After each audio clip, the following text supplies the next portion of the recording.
Hello students, you are welcome to view our videos in the YouTube channel Sivasakti Annamalai.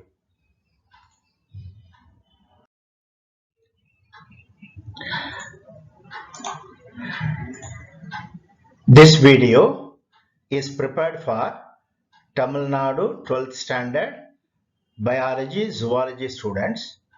In your book Unit 3 Chapter 7 deals with human health and diseases. அதில் protozoan diseases அப்படின்னு இருக்கு. அதில் previous videos எல்லாம் போட்டிருக்கிறோம். நம்ம இந்த வீடியோவில் life cycle of plasmodium பார்க்க போகிறோம். பிளாஸ்மோடியம் அப்படிங்கிறது malarial parasite. This video is prepared by Kamalakannan on behalf of Sivasakti Tuition Center, Shenkota. Plasmodium அப்படிங்கிறது மலேரியல் parasite அப்படின்னு சொன்னேன். அந்த malarial parasite is a protozoan அப்படின்னா single celled organism. இதான் அதனுடைய செல் ஷேப். இது ஸ்பிண்டில் ஷேப்ல இருக்கும். இது நியூக்ளியஸ், சைட்டோபிளாசம். இதுல ஒரே ஒரு மைட்டோகாண்ட்ரியான் தான் இருக்கும். இதான் ஸ்ட்ரக்சர் ஆஃப் பிளாஸ்மோடியம். இந்த பிளாஸ்மோடியம் அல்லது மலேரியல் parasite அப்படிங்கிறது ஒரு சிங்கிள் செல்டு ஆர்கானிசம்னு சொன்னேன். It is a parasite, digenetic parasite. Digenetic parasite அப்படின்னா the parasite needs two hosts to complete its life cycle. என்னென்ன ஹோஸ்ட் அப்படின்னு கேட்டீங்கன்னா, ஆனோஃபிலிஸ் எனக்கூடிய ஒரு மஸ்கிட்டோ, அதுவும் female Anopheles mosquito is a main host அல்லது டெஃபினிட்டிவ் ஹோஸ்ட் அப்படிங்கிறோம். ஏன் மஸ்கிட்டோவை மெயின் ஹோஸ்ட் அப்படின்னு சொல்றோம்னா, இந்த sexual phase of the life cycle of this parasite it is spent in mosquito. So ஒரு parasiteல செக்ஷுவல் ஸ்டேஜ், ஏசெக்ஷுவல் ஸ்டேஜ் இருக்கும் லைஃப் சைக்கிளில். அதில் செக்ஷுவல் ஃபேஸ் எந்த ஹோஸ்ட்ல நடைபெறுதோ அந்த ஹோஸ்ட் தான் டெஃபினிட்டிவ் அல்லது மெயின் ஹோஸ்ட் அப்படிங்கிறோம். The other one is the intermediate host. So man is the intermediate host. ஆனா பாதிக்கப்படுறது man தான். மனிதனுக்கு தான் மலேரியா எனக்கூடிய காய்ச்சல் வருது இந்த மலேரியல் parasite பிளாஸ்மோடியம்னால. மஸ்கிட்டோவுக்கு மலேரியா வராது. But mosquito is the main host because அதுல sexual phase of life cycle அதுல நடக்குது. இந்த parasiteனுடைய ஏசெக்ஷுவல் ஃபேஸ் அது எங்க நடக்குது? ஹியூமன் பீயிங்ல. So man is the intermediate host என்று குறிப்பிடுறோம். இப்பதான் சொன்னேன், பிளாஸ்மோடியம் அல்லது malarial parasite requires two hosts. ஒன்று வந்து ஹியூமன் பீயிங், அதுல asexual phase of the parasite நடக்குது. Man therefore is the intermediate host. This life cycle, this phase of the life cycle, asexual phase, alternates with the sexual phase. In the sexual phase of the parasite, எங்க நடக்குது? மஸ்கிட்டோல. என்ன mosquito? ஆனோஃபிலிஸ் mosquito. அதுலயும் female Anopheles mosquito. ஏன்னா female Anopheles mosquito, female mosquito மட்டும்தான் ரத்தத்தை உரியுது. ஏன் அது மேல் அப்ப என்ன சாப்பிடும் அப்படின்னு கேட்டீங்கன்னா, மேல் மஸ்கிட்டோஸ் எல்லாம் பிளான்ட் சாப்பை தான் உறிஞ்சி சாப்பிடும். ஃபீமேல் மஸ்கிட்டோ மாத்திரம் எதுக்கு ரத்தத்தை உரியுது அப்படின்னு கேட்டா, ஃபீமேல்ல மஸ்கிட்டோல எக் டெவலப்மெண்ட் இருக்கு இல்லையா, அந்த எக் டெவலப்மெண்ட்டுக்கு பிளட் புரோட்டீன் தேவைப்படுது. அதனாலதான் female Anopheles mosquito sucks the blood and sexual phase of the parasite occurs in this female anopheles mosquito. So அதனால்தான் மஸ்கிட்டோவை டெஃபினிட்டிவ் அல்லது மெயின் ஹோஸ்ட் என்று குறிப்பிடுறோம். இப்போ இங்க நீங்க பார்க்கிறது வந்து ஒரு ஸ்டாக்னன்ட் வாட்டர். இந்த ஸ்டாக்னன்ட் வாட்டர் தேங்கியுள்ள தண்ணீர், அசுத்தமான தண்ணீர். அதுல நிறைய மஸ்கிட்டோ லார்வேயை பார்க்கலாம். ஸோ இந்த மஸ்கிட்டோ லார்வே, பியூப்பே இதெல்லாம் ஸ்டாக்னன்ட் வாட்டர்ல இருக்கும். அதிலிருந்து பியூப்பே மோல்ட் ஆகி அதுக்கப்புறம் மஸ்கிட்டோஸ், அடல்ட் மஸ்கிட்டோஸ் வரும். இந்த அடல்ட் மஸ்கிட்டோஸ்ல ஃபீமேல் ஆனோஃபிலிஸ் மஸ்கிட்டோ இருக்கு இல்லையா, அது போய் மனித ரத்தத்தை உரியுது. இப்படி கடிக்கும் போது அது கடிக்கிறதுக்காக இது ஒரு ப்ரபோசிஸ் இருக்கு இதுக்கு, மஸ்கிட்டோவுக்கு. இத ஸ்கின் வழியா ரத்த குழாய்க்குள்ள சொருகி ரத்தத்தை உரியுது. அப்படி ரத்தம் உரியும் போது அந்த ரத்தம் உறையாம இருக்கிறதுக்காக இந்த மஸ்கிட்டோ சலைவரி கிளாண்ட்ல இருந்து சலைவாவை இன்ஜெக்ட் பண்ணிடும். ஸோ அந்த சலைவா உள்ள போகும்போது இந்த ஃபீமேல் ஆனோஃபிலிஸ் மஸ்கிட்டோ ஏற்கனவே பாரசைட்டை கொண்டு இருந்தால், அதனுடைய சலைவரி கிளாண்ட்ஸ்ல கொண்டு இருந்தால், அது வந்து ரத்தத்தை உரியும் போது பிளட்டுக்குள்ள போகுது. ஸோ பிளட் வெசலுக்குள்ள போயிடுது. ஸோ மஸ்கிட்டோ ரத்தத்தை உரியுது, அதே சமயத்துல சலைவாவை இன்ஜெக்ட் பண்ணுது. எதற்காக? அந்த ரத்தம் உறையாம இருக்கிறதுக்காக. ஸோ அப்ப என்ன செய்யும்? சலைவரி கிளாண்ட்ல இருக்கக்கூடிய இந்த பாரசைட் அது இந்த ரத்த குழாய்க்குள்ள செலுத்தப்படுது.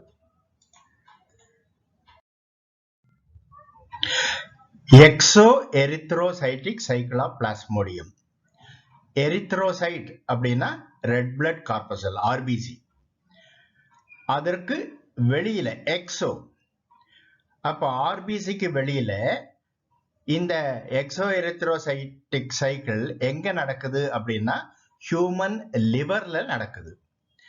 அதாவது ஏற்கனவே குறிப்பிட்டேன், மஸ்கிட்டோ கடிக்கும் போது அந்த ப்ரபோசிஸ் வழியாக ரத்தத்துக்குள்ள இந்த பாரசைட்ஸ் வந்து சேருது. இந்த ஸ்டேஜ் ஆஃப் பாரசைட்டுக்கு ஸ்போரோசோயிட்ஸ் அப்படின்னு பெயர். ஸ்போரோசோயிட்ஸ் எங்கிருந்து வந்திருக்கு இந்த ரத்த நாளங்களுக்குள்ள? மஸ்கிட்டோ கடிக்கும் போது, ரத்தத்தை உறிஞ்சும் போது மஸ்கிட்டோனுடைய சலைவரி கிளாண்ட்ல இந்த ஸ்போரோசோயிட்ஸ் இருக்கு.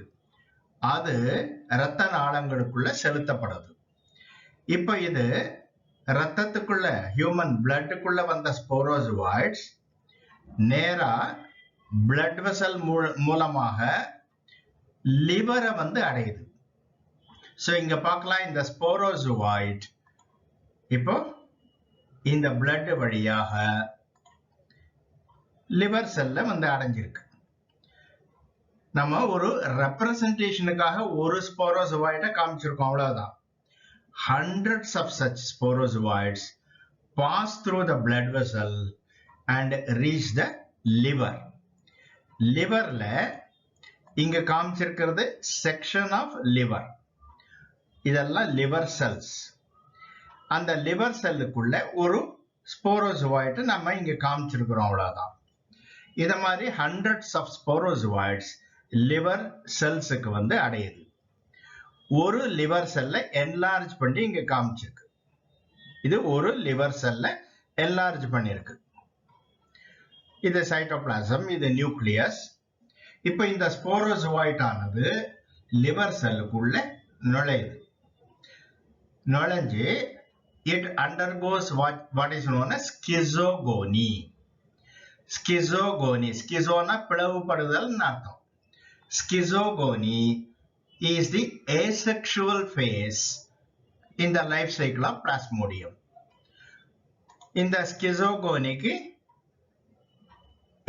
exoerythrocytic schizogony அப்படின்னு பெயர். இந்த ஸ்போரோசோயிட் உள்ள நுழைஞ்ச பிறகு ஸ்பெரிக்கலா மாறுது. சோ இப்படி ஸ்பிண்டில் ஷேப்ல நுழையுது, அப்புறம் ஸ்பெரிக்கலா மாறுது. ஸ்பெரிக்கலா மாறினா இதுக்கு ஸ்கிசாண்ட் அப்படின்னு பெயர். This schizont undergoes what is called schizogony. Schizogony தான் asexual phase in the life cycle of Plasmodium. இந்த ஸ்கிசோகோனி அப்படின்னா என்ன அர்த்தம்னா இந்த ஒரு நியூக்ளியஸ் 1 2 2 4 4 8ன்னு மல்டிப்ளை ஆகுது. மல்டிப்ளை ஆன பிறகு எவ்வளவு நியூக்ளியர் பிட்ஸ் இருக்கோ அவ்வளவு பிட்ஸா இந்த சைட்டோபிளாசமும் டிவைட் ஆகுது. And each bit of cytoplasm surrounds a nucleus. So as a result, several cells are formed. அந்த ஒவ்வொரு செல்லும் இப்போ ஸ்பிண்டில் ஷேப்பா மாறுது. ஸ்பெரிக்கலா இருக்கக்கூடியது ஸ்பிண்டில் ஷேப்பா மாறுது. இதற்கு மீரோசோயிட்ஸ் அப்படின்னு பெயர். இப்ப நிறைய நம்ம ஒரு செல்ல காமிச்சிருக்கோம், ஒரு ஸ்போரோசோயிட்டை காமிச்சிருக்கோம். இது மாதிரி நிறைய ஸ்போரோசோயிட்ஸ் ஒவ்வொரு செல்லையும் வந்த பிறகு இந்த லிவர் செல் ரப்சர் ஆயிடுது. அப்படி ரப்சர் ஆச்சுன்னா இந்த மீரோசோயிட்ஸ் எல்லாம் லிபரேட் ஆகுது from the ruptured liver cell. Each merozoite enters into the blood vessel again. blood vesselக்கு வந்து RBC குள்ள நுழையுது. ஸோ என்ன ஆகுது, இந்த ரப்சர்டு லிவர் செல்லில் இருந்து மீரோசோயிட்ஸ் லிபரேட் ஆகி ஒவ்வொரு மீரோசோயிட்டும் இரத்த குழாய்க்கு வந்து அதுக்கு உள்ள இருக்கக்கூடிய ஆர்பிசிக்குள்ள நுழையுது. ஸோ ஆர்பிசியில் இப்போ இந்த லைஃப் சைக்கிள் கண்டினியூஸ். அதற்கு எரித்ரோசைட்டிக் சைக்கிள் அப்படின்னு பெயர். அதை அடுத்த ஸ்லைடில் பார்ப்போம். இப்போ எரித்ரோசைட்டிக் சைக்கிள், எரித்ரோசைட் அப்படின்னா ரெட் பிளட் கார்பசல் ஆர்பிசி அப்படின்னு சொன்னேன். இந்த எரித்ரோசைட்டிக் சைக்கிள் அதாவது போன ஸ்லைட்ல நான் குறிப்பிட்ட மாதிரி லிவர் செல் ரப்சர் ஆகுது, releasing the merozoites into the blood.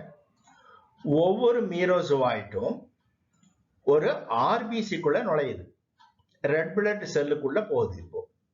So this is the beginning of erythrocytic cycle. இந்த மீரோசோயிட் ஒவ்வொன்றும் ஒவ்வொரு ஆர்பிசிக்குள்ள நுழைஞ்சிருதுன்னு சொன்னேன். இந்த ஆர்பிசியில நுழைந்த பிறகு இது மறுபடியும் ஸ்பெரிக்கலா மாறுது. இந்த ஸ்டேஜுக்கு ட்ரோபோசோயிட்னு பெயர். ஸோ மஸ்கிட்டோ வந்து ஸ்போரோசோயிட்டா ரத்தத்துக்குள்ள நுழைஞ்சி லிவர் செல்ஸ்ல மீரோசோயிட்ஸா மாறி மீரோசோயிட் இப்போ ஆர்பிசிக்குள்ள என்னவா மாறுது, ட்ரோபோசோயிட்டா மாறுது. இது அந்த ஹீமோகுளோபின் இருக்கு இல்லையா ஆர்பிசி, அதை உணவா உட்கொண்டு வளர்ந்துடும், பெருசாயிடும். இப்படி பெருசாகி ஒரு வேக்யூல் ஃபார்ம் ஆகுது. இந்த வேக்யூல் இப்ப மைக்ரோஸ்கோப்ல பார்க்கும்போது இது ஏதோ ஒரு ரிங் மாதிரி தெரியுது. இத சிக்னட் ரிங் ஸ்டேஜ்னு சொல்றோம். சிக்னட் ரிங் அப்படின்னா சில பேர் மோதிரத்துல அந்த இனிஷியலை போட்டிருப்பாங்க, ஆர் எஸ் ஏதாவது ஒரு இனிஷியலை போட்டிருப்பாங்க பாருங்க, அத மாதிரி தெரியுதான் இது. அதனால சிக்னட் ரிங் அப்படின்னு பேர் வச்சாங்க. பிறகு இந்த வேக்யூல் மறைஞ்சு மறுபடியும் இது ஸ்பெரிக்கலா மாறி அப்புறம் ஒரு சூடோபோடியம் மாதிரி ஃபார்ம் ஆகி அமீபாய்ட் ஸ்டேஜை அடையுது. இதற்கு அமீபா ஸ்டேஜ்னு பெயர். இந்த அமீபா ஸ்டேஜில் இருந்து இப்போ இந்த சூடோபோடியல் எக்ஸ்டென்ஷன் எல்லாம் மறைஞ்சு திரும்ப இது ஸ்பெரிக்கலா மாறும். ஸ்பெரிக்கலா மாறி இந்த ஒவ்வொரு நியூக்ளியஸும் டிவைட் ஆகுது. 1 2 2 4 4 8ன்னு டிவைட் ஆயிடும். ஸோ இந்த மல்டிப்ளிகேஷனுக்கு என்ன சொன்னேன், லிவர் செல்ல டிஸ்கிரைப் பண்ணும்போது ஸ்கிசாண்ட் ஸ்கிசோகோனி அப்படின்னு சொன்னேன் இல்லையா, அதே தான்.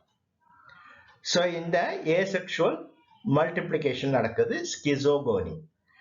அங்க எக்ஸோ எரித்ரோசைட்டிக் ஸ்கிசோகோனி லிவர் செல்ல, இது எரித்ரோசைட்டிக் ஸ்கிசோகோனி ரெட் பிளட் செல்லுக்குள்ள.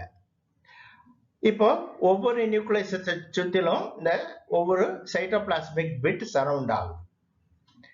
இப்ப இது மறுபடியும் இது மீரோசோயிட்ஸ் என்று அழைக்கப்படும். இந்த மீரோசோயிட்ஸ் நிறைய டெவலப் ஆன பிறகு அந்த ஆர்பிசியில இடம் இருக்காது, ஆர்பிசி ரப்சர் ஆயிடுது. இப்படி ரப்சர் ஆகி இந்த மீரோசோவாய்ட்ஸ் லிபரேட் ஆகுது எங்க ரத்தத்துக்குள்ள. ஸோ இந்த ஆர்பிசி ரப்சர் ஆகும் போது இதோட சேர்ந்து haemozoin and other toxic materials release ஆகுது. எதுல? அந்த மனிதனுடைய ரத்த பிளாஸ்மால. அப்படி ஆர்பிசி ரப்சர் ஆகி ரிலீஸ் ஆகுது இல்லையா இந்த டாக்ஸிக் வேஸ்ட், அந்த டைம்ல தான் அவனுக்கு அந்த குளிர் காய்ச்சல் ஏற்படுது. உடம்பு விடவிட நடுங்குது, குளிர்ல மாதிரி டெம்பரேச்சர் ஹையா போகுது. அது that coincides with the rupture of this RBC. இப்போ ரிலீஸ் ஆன ஒவ்வொரு மீரோசோவாய்ட்டும் என்ன பண்ணுதுன்னா ஒரு ஃப்ரெஷ் ஆர்பிசிக்குள்ள நுழையுது, இன்னொரு ஆர்பிசியில நுழைஞ்சிடுது. இப்போ சைக்கிள் கண்டினியூஸ்.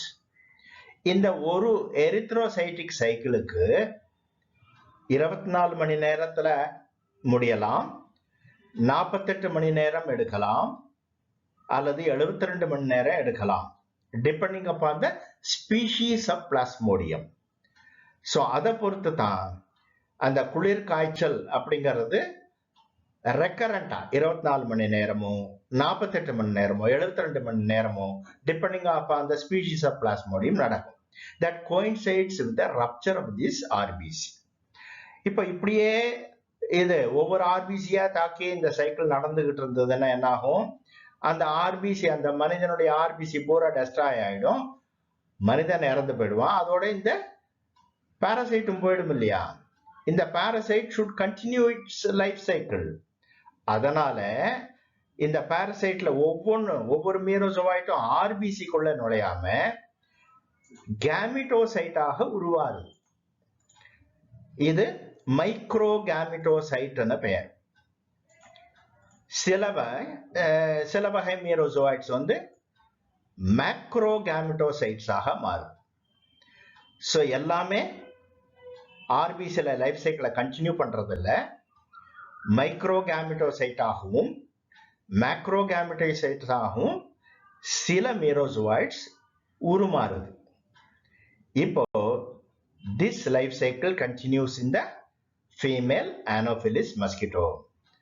அத அடுத்த ஸ்லைட்ல பார்ப்போம். இது alimentary canal of mosquito. இது ஒரு diagrammatic sketch.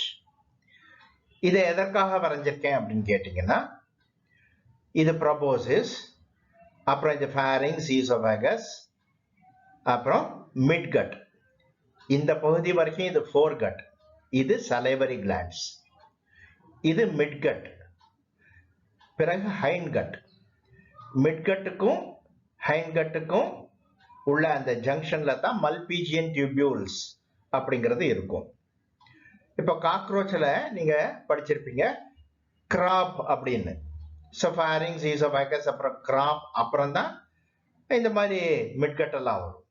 இதுல கிராப் அப்படிங்கிற பகுதி இருக்காது. It is represented by the diverticula. So ரத்தம் உறிஞ்சப்படக்கூடிய ரத்தம் எங்க போகுது? pharynx, esophagus வழியா மிட்கட்ல அடையுது. ஸோ இந்த மிட்கட்லையும், இந்த மஸ்கிட்டோனுடைய மிட்கட்லையும் salivary glandsலையும் further life cycle of the Plasmodium continues. அதனால நாம இதை மட்டுமே என்லார்ஜ் பண்ணி இப்ப காமிக்க போறோம் அடுத்த ஸ்லைட்ல.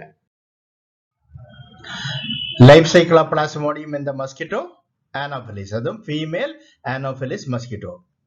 இந்த ஃபீமேல் ஆனோஃபிலிஸ் மஸ்கிட்டோ மலேரியானால பாதிக்கப்பட்ட ஒரு மனிதனுடைய ரத்தத்தை உரியும் போது இந்த பிளட்டோட சேர்ந்து ஆர்பிசியில் இருக்கக்கூடிய மீரோசோவாய்ட்ஸ், மைக்ரோகேமிட்டோசைட்ஸ், மேக்ரோகேமிட்டோசைட்ஸ் எல்லாமே மிட்கட்டை அடையுது. இந்த மிட்கட்ல அந்த மைக்ரோகேமிட்டோசைட்ஸ், மேக்ரோகேமிட்டோசைட்ஸை தவிர மற்றதெல்லாம் டைஜஸ்ட் ஆயிடும். அப்போ வாட் ஹேப்பன்ஸ் டு த மேக்ரோகேமிட்டோசைட்? இந்த மேக்ரோகேமிட்டோசைட் ஆனது இப்போ மேக்ரோகேமீட்டாக மாறுது. இதுக்கும் என்ன வித்தியாசம்னு கேட்டீங்கன்னா, மேக்ரோகேமீட் is ready for fertilization. இப்போ மைக்ரோகேமெட்டோசைட், இந்த மைக்ரோகேமெட்டோசைட்ஸ் எல்லாம் இந்த மிட்கட்டுக்கு வந்த பிறகு each microgametosite undergoes a process of exflagellation அப்படின்னு குறிப்பிடுறோம்.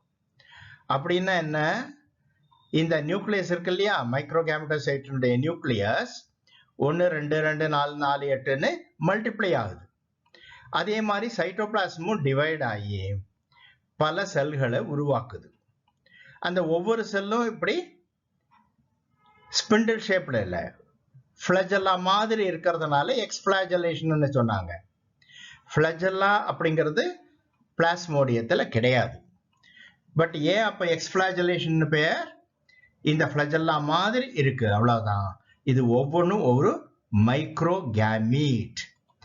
Each microgamete goes and fertilizes one macrogamete. அதாவது இதெல்லாம் டிட்டாச் ஆகி இந்த மைக்ரோகேமீட் ஒவ்வொன்றும் ஒரு மேக்ரோகேமீட்டை ஃபெர்டிலைஸ் பண்ணுது. இது ரெண்டும் யுனைட் ஆகுது.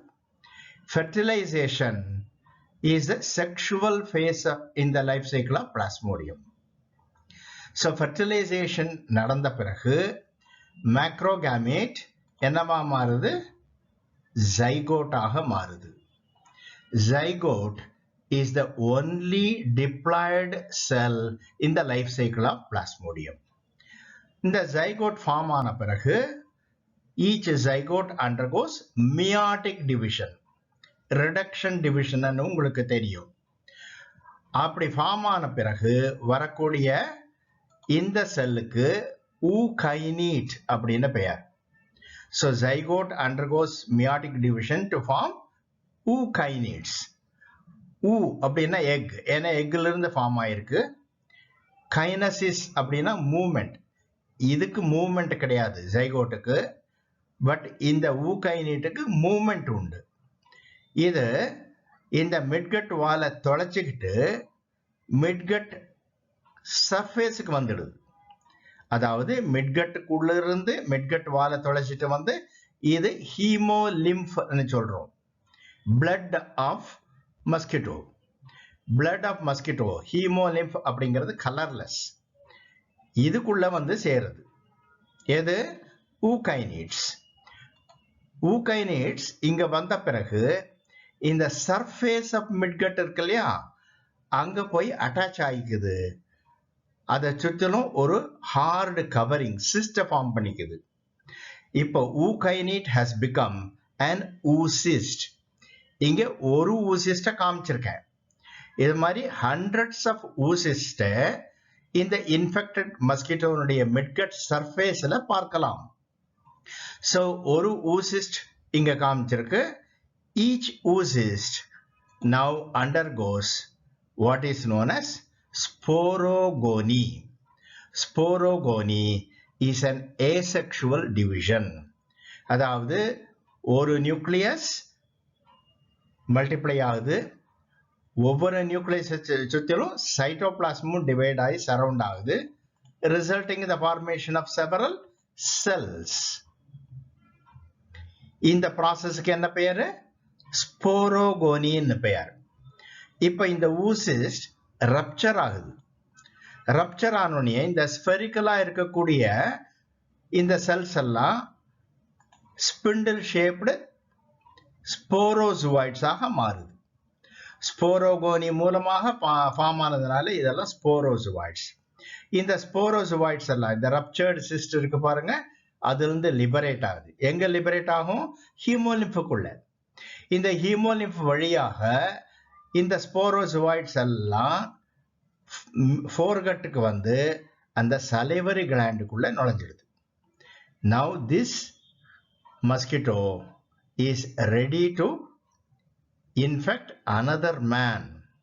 அப்படின்னா என்ன அர்த்தம், இன்னொரு மனிதனை இது தாக்கும் போது, அவனை கடிச்சு ரத்தத்தை உரியும் போது இந்த ஸ்போரோசுவாய்ட்ஸ் எல்லாம் என்ன ஆகுது, அவனுடைய இரத்த குழாய்க்கு போய் சேருது. And the life cycle continues. இப்ப சொன்ன மாதிரி இந்த மஸ்கிட்டோ மனிதனை கடிக்கும் போது அந்த சலைவாவோட சேர்ந்து ஸ்போரோசுவாய்ட்ஸ் ரத்தத்துக்குள்ள செலுத்தப்படுது. இந்த ரத்தத்திலிருந்து இது லிவரை அடைஞ்சு அப்புறம் எக்ஸோ எரித்ரோசைட்டிக் சைக்கிள் இதெல்லாம் மனிதன்ல நடக்குது. So the life cycle continues. Measures to control malaria. மலேரியாவை கண்ட்ரோல் பண்ணணும்னா மஸ்கிட்டோவை நம்ம கண்ட்ரோல் பண்ணணும். மஸ்கிட்டோ பாப்புலேஷனை கண்ட்ரோல் பண்ணாலே மலேரியா கண்ட்ரோல் ஆயிடும். ஏன்னா மஸ்கிட்டோ இல்லாமல் அந்த மலேரியல் பாரசைட் ஒரு மனிதனிலிருந்து இன்னொரு மனிதனுக்கு பரவ முடியாது. இந்த மஸ்கிட்டோ எங்க பிரீட் பண்ணும் அப்படின்னு கேட்டீங்கன்னா ஸ்டாக்னன்ட் வாட்டர்ல அது எக்ஸை போட்டு அந்த எக்ஸ்ல இந்த லார்வே அப்புறம் பியூபே அதெல்லாம் ஃபார்ம் ஆகுது. ஸோ அக்வாட்டிக் லார்வே, இதெல்லாம் அக்வாட்டிக் லார்வே அண்ட் பியூபே. இதெல்லாம் இந்த வால் மாதிரி நீட்டிட்டு இருக்கு பாருங்க, அது வழியா ஏற பிரீத் பண்ணும். ஸோ தண்ணீர்ல கரைஞ்சிருக்கக்கூடிய ஆக்சிஜனை சுவாசிக்க முடியாது. These are air breathers but living in water. So இப்போ என்ன செய்யறாங்க, ஆயிலை இது மேல ஸ்ப்ரெட் பண்ணி விட்டுறாங்க. ஆயிலை ஸ்ப்ரே பண்ணா என்ன ஆகும், ஆயில் தண்ணீர் மேல மிதக்கும். It cuts off the air and water. அப்போ இந்த மஸ்கிட்டோ லார்வே பியூபே இதெல்லாம் சுவாசிக்க முடியாம இறந்து போயிடும். So mosquito larvae breathe air from the surface of water.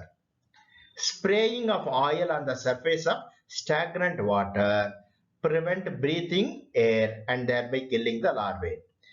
இப்படி இந்த முனிசிபல் ஒர்க்கர்ஸ், கார்பரேஷன் ஒர்க்கர்ஸ் எல்லாம் இந்த மாதிரி ஸ்ப்ரே பண்றத நீங்க பார்த்திருக்கலாம். ஸ்டாக்னன்ட் வாட்டர் மேல அப்படியே ஆயிலை தெளிச்சுட்டே போவாங்க. This is one of the measures to control malaria.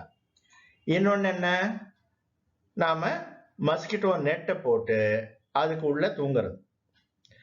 So mosquito நம்ம கடிக்க முடியாம இருக்கும். So sleeping within mosquito net avoids mosquito bites. இன்னொரு வழி என்ன, covering the windows with wire gauze. It prevents the entry of mosquitoes into house. Mosquitoes வீட்டுக்குள்ள வராம தடுக்கிறதுக்கு இந்த ஜன்னல் பூரா நெட்டை போட்டு கவர் பண்றது, வயர் காஸ் அப்படிங்கிறது. இப்படி நெட்டை கவர் பண்ணிட்டா மஸ்கிட்டோ உள்ள நுழைய முடியாது, நம்ம கடிக்க முடியாது.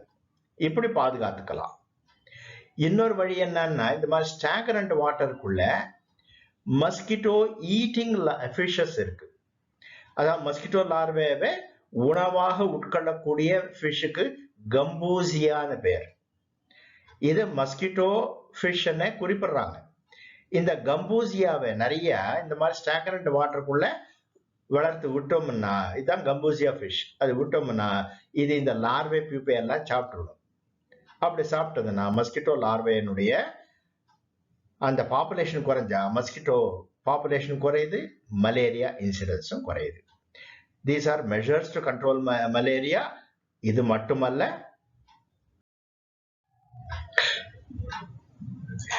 பேசில்லஸ் துரிஞ்சியன்சிஸ் அப்படின்னு ஒரு பாக்டீரியா இருக்கு. இந்த பேசில்லஸ் துரிஞ்சியன்சிஸ் அப்படிங்கிற பாக்டீரியா இந்த தண்ணீருக்குள்ள ஸ்ப்ரே பண்ணோம்னா என்ன செய்யும்னா, இந்த பாக்டீரியா மஸ்கிட்டோ லார்வையை அட்டாக் பண்ணும். அப்போ மஸ்கிட்டோ லார்வை இறந்து போயிடும். இது ஒரு வழி இந்த மஸ்கிட்டோ பாப்புலேஷனை கண்ட்ரோல் பண்றதுக்கு. ஸோ இந்த மஸ்கிட்டோ லார்வேவை அட்டாக் பண்ணக்கூடிய பேசில்லஸ் துரிஞ்சியன்சிஸ் எனக்கூடிய பாக்டீரியாவை நிறைய ஸ்ப்ரே பண்றது, ஆட் பண்றது வாட்டருக்கு. அப்படி ஆட் பண்ணா அது மஸ்கிட்டோ லார்வேவை அட்டாக் பண்ணி அதை கில் பண்ணும். பட் இது என்விரான்மெண்ட் ஃப்ரெண்ட்லி, அதாவது இது நான் டாக்ஸிக். இது மனிதனையோ மற்ற அக்வாட்டிக் ஆர்கானிசத்தையோ எந்த வகையிலையும் பாதிக்காது. ஸோ இது சேஃப். இன்னொரு வகை vaccine to prevent malaria. 2015 develop பண்ணாங்க.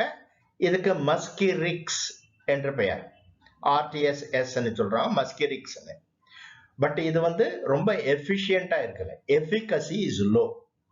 அதனால மலேரியா வேக்சினை யாரும் எடுத்துக்கிறது இல்லை. இது not very popular. Spraying DDT, initial ஸ்டேஜில் டிடிடி அப்படிங்கிறது ஒரு பெஸ்டிசைட். அந்த டிடிடியை ஸ்ப்ரே பண்ணோடனே மஸ்கிட்டோலாம் நிறைய இறந்து போச்சு. ஸோ ஒரு சக்சஸ்ஃபுல் மெஷரா இதை பார்த்தாங்க. பட் என்ன ஆச்சுன்னா, சூனர் இந்த மஸ்கிட்டோ, மியூட்டன்ட் மஸ்கிட்டோஸ் டெவலப் ஆகி they become resistance to this pesticide.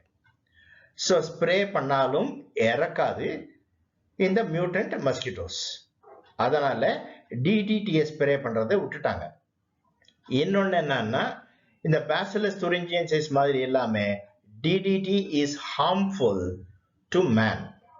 ஏன்னா இந்த டிடிடி ஸ்ப்ரே பண்ணா மஸ்கிட்டோ இறப்பது மட்டும் இல்லாம இது தண்ணீர்ல தங்கி அது வழியா பிளான்ட்டுக்குள்ள போய் பிளான்ட்லயும் அது டீடாக்சிஃபை ஆகாம அந்த பிளான்ட் ஈட்டிங் அனிமல்ஸ் அப்புறம் மேன் இவங்களுக்கு டிடிடி போய் சேருது. இது உடல் நலத்தை பாதிக்குது. அதனால இப்போ டிடிடி போன்ற பெஸ்டிசைடை மஸ்கிட்டோ கண்ட்ரோலுக்கு பயன்படுத்துவது இல்லை. Please subscribe our channel. Subscribe அப்படின்னு இந்த வீடியோவுக்கு கீழே பார்ப்பீங்க, அதை கிளிக் பண்ணுங்க, சப்ஸ்கிரைப் பண்ணுங்க. This will encourage us to put more and more videos for your benefit. எங்க சேனலுக்கு பேரு சிவசக்தி அண்ணாமலை.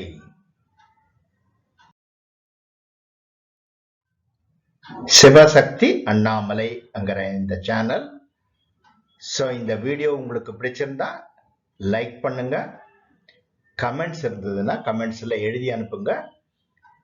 உங்களுக்கு எதுவும் டவுட்ஸ் இருந்தாலும் அந்த கமெண்ட்ஸில் போட்டிங்கன்னா நாங்கள் ஆன்சர் பண்ணுறோம்.